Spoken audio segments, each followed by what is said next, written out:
I'm two different people, on and off stage. But I formed a personality that's me, and I can't get away from that. It's the whole overall thing it's hard to deal with. It really is. It's a hard situation. We've been waiting on this film for what feels like a damn near a decade, right? There's been delays, there has been reshoots. If you know anything about me, then you know that Michael Jackson is my favorite recording artist of all time. So when I found out that he was getting a biopic, I knew I had to be there. You feel? And this has been a journey that we've been following every update, every photo, every casting reveal. It's a big moment. And finally, over this past weekend, the film actually came out in theaters. And I have a lot to say, but I knew I did not want to talk about this film alone. So I actually have the pleasure to be working with the champion of the Michael Jackson Experience Wii game with me, a personal homie of mine. Everyone say hello to Karla. Hi guys. Yay. Hi guys. I'm so happy to be here, guys. Yippee. I'm really curious about what you think about the film. But before we talk about it, let's do some background information so people know that we're not new to this. We true to this. Why are you a Michael Jackson fan in the first place? So at first it was like my parents introduced me to him. Parents are Dominican. It's not the same, papi. It's not the They do same. not speak English at the moment when he was, popping. I don't know. So they were like, well, since our kids are going to be raised here, they were like, well, maybe they'll enjoy this kind of music more than we will ever comprehend. And it definitely worked. I think for me, my first exposure was through also my parents as well. My mom and dad, they had Off the Wall, Bad, and Dangerous on CD. And I wore those CDs thin. And I always like his music has always kind of been around in my life at like certain cookouts and events, things like that. But Yes. my deep dive didn't really come until college. My first year, my parents came down to the university for a weekend. They drove us to, there's a Barnes and Noble near here. And I picked up Thriller because Thriller had the sticker, like the highest selling album of all time on there. And I, for some reason, my parents just didn't have it. And that was my segue into doing the deep dive research. And I think now Michael Jackson, obviously he's my favorite because I love his music and I love his voice. But I think Michael as a person, I think is arguably one of the most complicated, devastating, and like broken human beings in the public eye. Like I think Michael Jackson is like a really big tragic figure in a lot of ways. And I think there was a like really interesting dichotomy for me about being the most popular, famous artist of all time, but also like secretly hating yourself and hating how you look and the way that you were perceived. And Michael really struggled with a lot of self-esteem issues, which I think I also kind of sympathize and relate to a certain degree. So maybe I found relatability in that too. I think the more that you kind of learn about Michael, the more complex he kind of gets in your mind, which is like a really interesting thing. I'm a psych major. Yeah. So breaking him down, digging into his brain, just like why he did the things that he did or didn't do, his courses of action throughout his whole life. Yeah. I also find it fascinating as well. Like So what is your favorite music video? movie, like short film, Thriller. Yeah. There's so many memes that come out from that music video too. Yeah. Michael Jackson eating the popcorn, he's like, The turnaround, Thriller eyes. or when he's there, the camera pans back to him and he's like, Yeah, in the full makeup. My favorite music video, quote unquote, any of really a music video, it's a Pepsi commercial. For I'll Be There, and the it's like maybe a minute. And it starts off with Michael at a piano, he's singing I'll Be There, and he's reflecting on his days in like the Jackson 5. And then a little version of Michael kind of pops in from behind, and they have like a little duet together. And he disappears at the end. And this is right before the allegation. This is like the Dangerous era. So to me, that it just represented Michael entering into like one of the hardest times in his career, and him singing "I'll Be There" to himself, like to kind of signify how alone he was. Like there's like a lot of layers to that. What are 3 songs, favorite MJ songs that aren't in this movie? "Someone in the Dark," which is Michael he sang that for this E.T. audiobook If you're someone like me, I love the ballads. I love his ballads. So that Oh, song yeah. is in particular is beautiful. Next one, Buttercup. That one is written by Stevie Wonder. I think it was performed during the Jackson 5 days. It's really fun, really upbeat, super jazzy. And then my final one is Someone Put Your Hand Out. There was like a demo during the Dangerous era. It's a beautiful song, beautiful melody. If y'all don't know those songs, please check them out. They're so good. Dirty Diana. His rock music, like I like his rock music Yeah. too. And it's like that one just makes you feel like such a bad bitch. Like you just want to strut. Like I swear to you, bro, my confidence through the roof. Right. All right, next. Leave Me Alone. Yeah. That one is crazy. The music video is good for that one as well. It's just a huge middle finger to the news. And my last one, ooh, it's between In the Closet and Remember the Time. I'm surprised you didn't say The Girl Is Mine. The Girl Is Mine makes a little feature in the movie. Does it? Just like the instrumental. Oh, okay. The Girl Is Mine is definitely above all of those. I really love that song. Favorite album? Or an album that you think deserves more love? Dangerous. Yes. Oh, let's go. Yes. I feel like I hold In the Closet so highly because we all know that Michael, like, it wasn't like a fan of, anything sexual. To have to like step out of your comfort zone to drop a song like that, Yeah. I would say that like one of the lyrics is if it's aching, you have to rub it. Like what? Hey,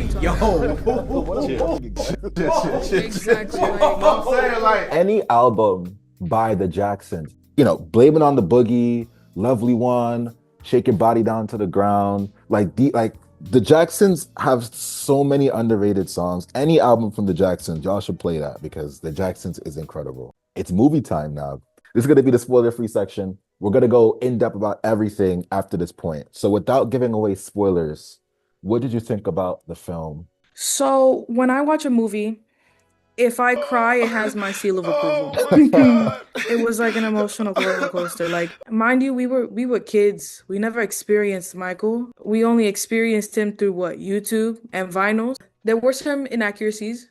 Won't say what it is, but I loved it. First of all, I had such a fun time. I saw this movie twice, and both times I just really enjoyed myself. As a film, obviously, it's not perfect. I don't think it's the best biopic in the world or anything like that. But I won't sit here and act like I wasn't tapping my finger and singing along and dancing while I was watching the film. Because we're both like really big MJ fans, I don't think that we learned that much new stuff in watching this movie. Like pretty much, if you know the Jackson story, it's pretty much what you're getting.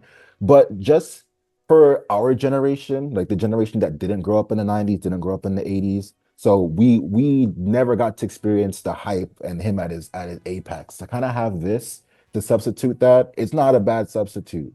I know the person next to me was definitely sick of me. No, like, yo. I felt like I left the theater feeling low-key embarrassed, but I did not care because I was having fun. The movie starts with the minute I heard, there was no universe where I was gonna sit there calm. I grabbed my crotch immediately. So now we're getting into spoiler section. What were some worries that you had about the film going into it? They would dance around the abuse that they endured. Michael isn't a product of, sunshine and rainbows. He was a product of abuse. He was, and he was literally forced to be nothing but the best. I feel like they did do enough. And there was this one scene, it was low-key relatable.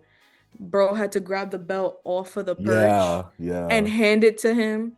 I was like, that's real. Oh my God. There's like a scene where he gets hit and maybe in like the first 15 and like my theater went quiet. I low-key wish that they did a little bit more, I'm not gonna lie, especially towards when he turns into like an adult, because I feel like Coleman Domingo, we'll talk about him a little bit later, he does a great job acting wise, but I would have liked a little bit more scenes of Joe being like super antagonistic. Like he didn't gotta beat him or nothing, but like do something else that adds a little bit more fear to you, because all he kind of does is to kind of show up and then gaslight. Biopics are such a really weird thing to make because it's very hard to put one person's entire life into a movie runtime. Because Most biopics kind of follow the same formula. You have an artist that starts off from humble beginnings, then they blow up, but they lose themselves in fame, have a coming back to the light moment at the end, and then triumphantly recovers and bounce back. I think biopics work the best for an audience if they become a launching pad. Like for me, one of my heroes is Malcolm X, and I learned the most about Malcolm X through the biopics, through the Spike Lee movie, through the Genius MLKX series, through One Night in Miami, because in school he gets watered down a lot. But if a biopic is done well, you watch it, and then you start doing research on your own. You start watching his speeches and reading his autobiography. So going into this film, I think I just wanted to see if this works as a launching pad for someone else's experience. Going into my next topic here, what was your theater experience like? I went with my sister. I went with my college friend. It was lit. Like we was dancing. Everybody was singing, clapping. This, especially when the scene came up when Michael was out on the tour and he said, "This is the final tour." Yeah. Everybody was like, "Yeah." So- they I were so swear happy, to yeah. God. I walk out the theater and there's mad people like dressed up as Michael, like the same Jerry curls and the Yeah. same like jacket. And I was like, damn. The first time I watched it last night, I went there with the homies, and I won't lie, I acted like a damn fool. I acted like a damn fool. I was singing, I was dancing, every song I was celebrating when I recognized a song. When they played Dreamer and they played Enjoy Yourself, when I say I was cheesing, like I was geeked. I just had a great time on my first watch. I went to go see it again today with a little bit more poise, a little bit more decorum, and just because I wanted to at least watch it and to understand the story, to pay closer attention to detail. I went in, but I was paying attention to the people around me and the audience, and they were really getting into it more today than they were last night. There were a couple aunties behind me, yo, they were so funny. The thing about this film that I think is very important for us to understand is that for a lot of us, especially Black people, especially like Gen Z, this is more than just a film. This is an experience. Like you can see so many TikToks of people going in, dressing up and dancing and celebrating. Like it's a big moment for a lot of us because this is the closest that we'll ever get to a Michael Jackson concert, you know? And there's something really cool about that, just to celebrate for a while with everything else going on in the world. Like just to have this movie for like 2 hours, just to kind of listen to songs that we all know and love. I think it's a really cool experience. When they started playing Human Nature, oh my gosh. I that's when I started crying, bro. I Yeah. asked my friend next to me to get me some damn tissues. So what do you think Man, was the biggest strength of the film in general? What did the film do like the best? makeup, the actors, I feel like that was the best thing that they could have ever done. Oh my God. Whoever was Michael or Jafar's like makeup artist, they need to get their body because Lord have mercy. That's literally him. That's literally Michael. That's not Jafar anymore. That's Michael. Jafar did an incredible job. The small details that they would do. When Michael was talking to Joe, he could not look him in the eye, not even when they were performing and practicing. Yes. Yes. I noticed that and he would just look away even as an adult. You know what I'm Yeah. saying? He never got rid Still of that can't. habit. There's also a Yes. part where little Michael is reading a book and he's reading The Wizard of Oz and he's like looking at the scarecrow, which I thought was so genius because he plays the scarecrow in The Wiz. The film The never addresses Wiz. The Wiz in general, which I have a little bit of an issue with. We'll get to it later. But it was like a really cool little moment. Also, towards the end where Michael's like walking to his room, he's like humming a song and he's humming Smile from the History album, the Charlie Chaplin song. Yeah. Which I was geeked. You get like I guess the dancing is Jackson reference in here too. The dancing is The Jackson. Jacksons brothers, like they don't have moments of like Yeah, solo no. dialogue. They're not really characters. But for some reason, Marlon gets an arc here.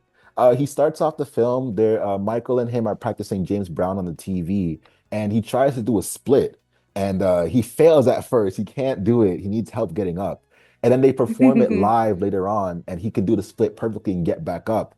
But this Yeah. film in particular, I like that they take a few moments to kind of poke fun at Michael a little bit, right? Like they kind of make fun of how odd he is to some people. The scene in particular where like And earlier on, he's having like a really intimate conversation with someone. We're thinking, oh, this was talking to a shorty or something. And the camera pans and it's actually the llama. And like the moments where he's like walking the streets with his animals and people are looking at him weird. The film was really funny, and not just at poking fun at Michael Jackson, but also just in general with the other characters. Thank God for that damn giraffe, because every time there was an argument, they would just pan to the giraffe walking in the backyard. Joe would say some crazy stuff. You're done when I say you're done. He looks outside the window and it's just a giraffe eating off the palm tree. What do you think was the film's weakness? Like I said earlier, Michael Jackson is my favorite musical artist, not just because of how great his music is, but also I think he's a very complex and multifaceted human being. And I think, however, this film doesn't do a great job portraying him in all of his different dimensions. This is a film that's clearly made with the family in mind, with the estate in mind, and it feels very evident in the way that they kind of gloss over certain details about his life and kind of smooth out a lot of Michael's edges. I think one of my issues is the way that the film kind of glosses around Joe's influence on Michael. I think Joe and Michael are a big part of the film's central conflict, but I don't think they capitalize on how much Joe's work ethic impacted Michael's view on himself and his own work. I think Michael, when you really look at him, he's a perfectionist through and through. He'll record something, he'll hate it, no matter how great it is. One of the greatest stories is he does the Motown 25 performance, right? He does the moonwalk, greatest live performance, everyone's celebrating. He's in the back crying because he couldn't stand on his toes for long enough. Like, like he's a perfectionist through and through. He's a cutthroat businessman. The way that he finessed Paul McCartney buying his music right out the gate, the way that he viewed himself and the way that he was someone who is very critical about his own self, his own music, the way he kind of got into conflict with Quincy Jones.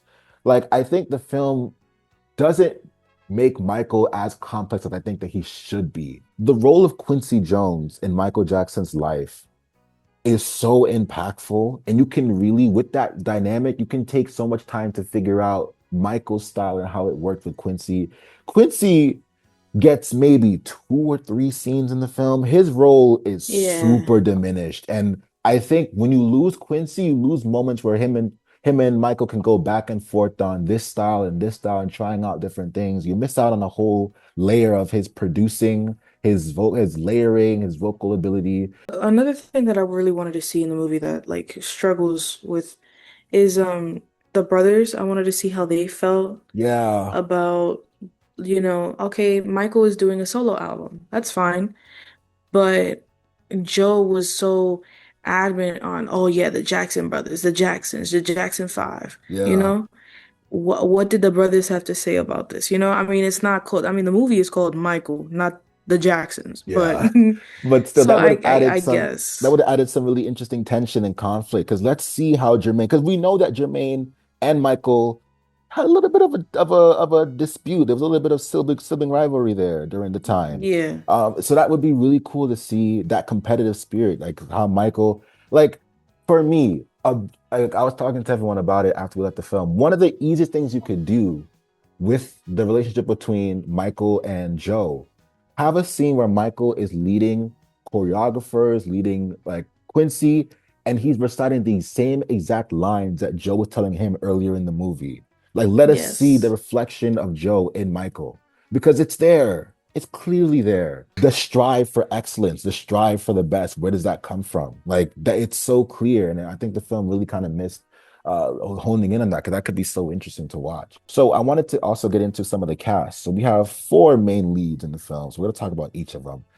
Starting off with Jafar. We talked about Jafar a little bit earlier, but did you want to say anything else about Jafar's performance? He's handsome. With the scene where he shows up during the transition, where the fades in, the audience like took a gasp on both times when I watched it because they were like, because him in the off the wall era, incredible. He looks exactly the part. It's great, and also he sounds just like Mike. It's a great. Jafar just does a great job. when I saw that part where he puts on the headphones and he goes, "Can you dim the lights?" And I was like, yes, I love Michael, is that. that you? Is that you, Michael?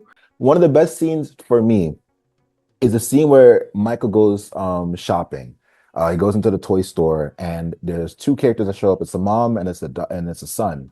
And the mom is freaking out. She's like, "Could you sign this for my son?" And like she's geeked out and everything. But Michael and the kid have like a pretty honest discussion about the Atari games, right? And like that's such Yes. a it's such an interesting scene because we know that Michael found a closer connection with kids than he did adults. But the film never dives into why or like the implications of that or how this manifests later on, maybe foreshadow things to come. I feel like the movie is more of what we're seeing of Michael. I feel like this is how other people perceived Michael and I mean, he was an oddball, let's be honest. He was Absolutely. weird. He's repressed. He's clearly repressed. Michael needed therapy, y'all. Michael needed therapy. Bad, Yeah, yeah. bad. Let's speak about Giuliano, kid Michael Jackson. What do you think about him for it also as well? Oh my God. His dancing. Yeah. By the way, he started off on TikTok, just growing up. Yes. Yes, he did. And he was just busting a move, and the movie was like the people who were casting was like, That's our I guy. need that guy. He also looked the part too. They put Yeah. an afro on him and the The clothes. teeth. Yeah. Yes, it was insane. Like, oh, another thing that the movie did strongly on was the wardrobe. Their Yeah. clothes were extremely accurate. Like, I'm a big fan of not only like Michael, but I also like history, like 60s, 70s, and 80s clothing. Mhm. So as the time periods went on, it was just this where like they were up to date, especially like with the costumes. Joe Jackson. What do you think about Joe Jackson in the movie? Despicable human being. Yeah. Jesus, I hate this guy. He just doesn't know when to quit, man. When I found out that Coleman was playing Joe, I got very excited. Coleman is obviously a fantastic actor. I really liked him in Zola, especially. He does really great with these complex, darker characters. So I knew he would bring out Joe in a really good way. And he does a great job. He's so slimy. Like whenever he shows up, the audience just kind of lets out a huge like sigh. Like, Like he ugh. sucks out the life in a lot of the scenes or like things that are really good, especially the scene where Michael's playing Twister with Bubbles. He goes downstairs and he opens the fridge, he closes it, and then just like a Scooby-Doo villain, he just shows up behind. And the first thing he says, "I'm thinking about framing this." That's one of my favorite lines of the movie. Um, However, I would have loved to see a little bit more of an exploration of Joe. Because imagine having nine children, first of all, right? Oh yeah. And you work in like this factory and times are hard, you can't eat, you can't support your entire family, so you're putting all that weight on your children, right?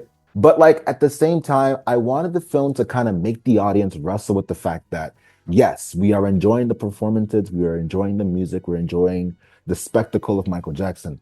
None of this would be possible without the abuse and the terrible things that Joe instilled in Michael in the first place. But still, I think they get across his sliminess extremely well. You know, his obsessive nature, the fact that Michael gets burnt, the first thing he's acting, can he still perform? I'm like, yeah, gang, like that's what's Yeah. on your mind is crazy, but He could have dead lost his life right there. he We wasn't couldn't even even have worried. gotten bad. And there go Joe. Can he Wasn't still he? sing? I went there, Jaleesa, she probably watching this now. When we left the film, I saw her letterbox review. All she wrote was #1 Joe Jackson hater. And I was like, you know what? That's fair. But last but certainly not least, we gotta talk about Catherine Nia Long. Why is Nia Long still bad? Let's talk about that first. Oh yeah, 100%. I am the mother of all mothers. Divorce this man. Yeah, Like, you leave. leave him. The film tries very hard to make sure you understand that she was an ally through and through. Like she gets moments where she talks to Michael. She's clearly there. The film doesn't do that much. One thing I thought was odd is that they don't include her in the origin story. There's no origin story for the Jackson Five at all. If you don't know, it was originally, I think, only Jackie, Jermaine, and Tito in the group.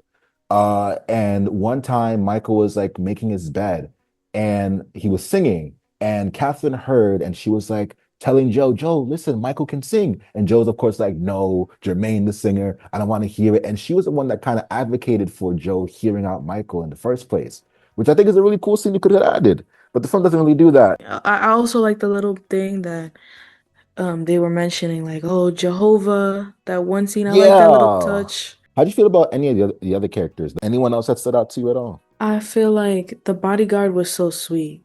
Yeah. Like, oh, got him with your life. Okay, he wants to grow up and, the struggles he's been to, but the thing is that he can't really like interfere, you know what I'm saying?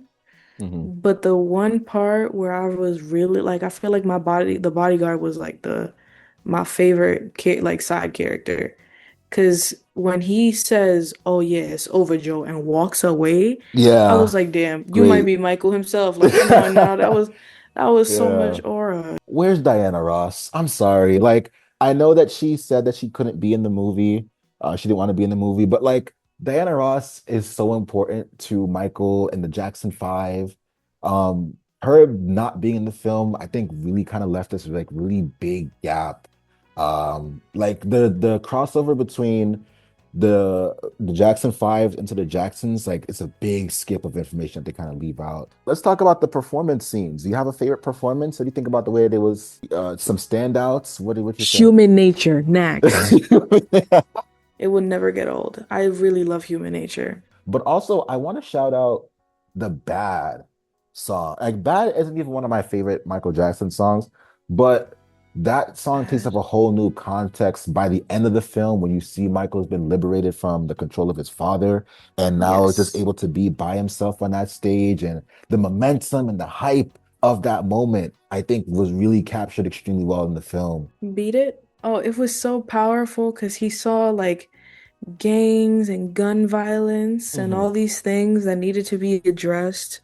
And he managed to get them together, you know, in a peaceful environment, and they just danced. Connected by music. And literally like with the power, and it was as he said, literally the power of music brought them together so that they could create this masterpiece. Like, oh my gosh. And then it also reminded me of Sinners, that one scene where they're dancing and you see the girl twerking, this other girl doing ballet Yeah. or whatever.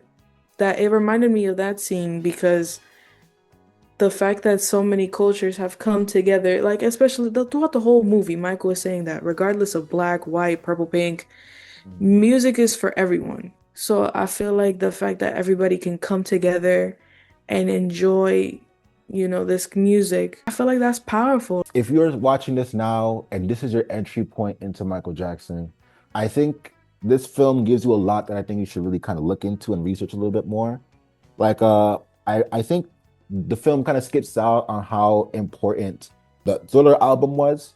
The Thriller album was made off anger. You know what I mean? Because when Off the Wall came out, it didn't receive the Grammy noms that I think Michael really wanted it to. Michael was very, very upset about that. So he wanted to make an album that was perfect.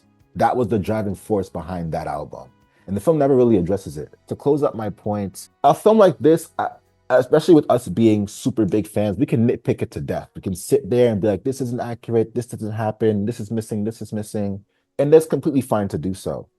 But I also refuse to sit here and act like I did not have a fantastic time in the theater. To be in a theater with surrounded by people that I knew and people that I didn't know, all here to celebrate this music and this movement and this person who brought so much joy to all of us generations later. And to have a moment where we're just united under song and under music. This film is more than just a film for some of us. This is an experience, you know? And for this film to provide that, uh, isn't that what Michael was all about? Bringing people together, no matter where they're from, no matter how different they are. If this film was able to do that, I can't sit here and act like it failed. Did I like it? Did I not like it? My answer is nuanced. There's so much I liked, so much that I wanted, but at the end of the day, I had a lot of fun.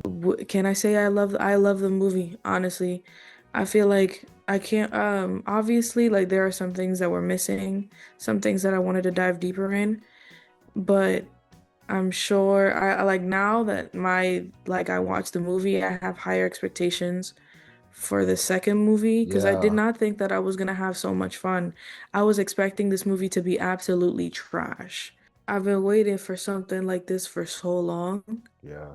to see some kind of like Michael Jackson content other than just albums, you know what I'm saying? Because we'll never be able to experience this again. You know, as a child to watch a movie, some kind of content of Michael Jackson and I just never got it. Just watching YouTube videos and hearing experiences from our parents, being passed down, which is fine. But as a child, I never felt like it was enough because I wanted to see it with my own eyes. With this movie, I had so much fun. I had friends watch it with me to share the same experience that I was able to experience. I'm so excited for this next movie to come out. My expectations now are just so much more higher than I thought they would be. I want people to understand that the reason why I take things like movies and shows as seriously as I do is because for a lot of us, they're more than just entertainment, right? These are experiences that connect people. Yes. We have movies that remind us of family members. We have shows that we watch with old friends who we're no longer really close with, or friends that we used to have, or we get new friends into shows that mean the most to us, and you bond over that. These are things that connect people more than anything else. And there's something really powerful in that. So I really want, looking back, especially you and I, Karla, we've had nights yelling at each other over tier lists, listening parties. We were there with each other watching every trailer, every live photo, the theories back to back. So for us to be here at the end of the first run, I'm very happy that you're able to come on here and we get our thoughts solidified in a form like this. So, Chris, where can they find you? Okay, yippee! So y'all can follow me at my name. It's literally my name, Karla Emily underscore. Same thing on TikTok and on YouTube. Music is powerful, and I hope you guys don't take it for granted. Whatever genre it may be, this time it was pop and rock. It could be rhythm and blues. I'm telling you, man. Just listen to some music, and I promise you, it will lighten up your day. There's so much music out there that people just, you know, pour their hearts out and express themselves. And Michael was one of those people. So, Yeah. if you're not into music, I strongly suggest that you do. And it don't matter what you're listening to, gang. Listen to your Taylor Swift, you know what I mean? Listen to your Bruno Mars. Listen to, you know what I mean? We don't No, judge. We don't no. judge. Yeah, We don't judge. if it means something to you, by all means, go for it. Nothing more beautiful than that. Stay true to who you are and enjoy what you enjoy to the fullest. 'Cause I know damn sure I will.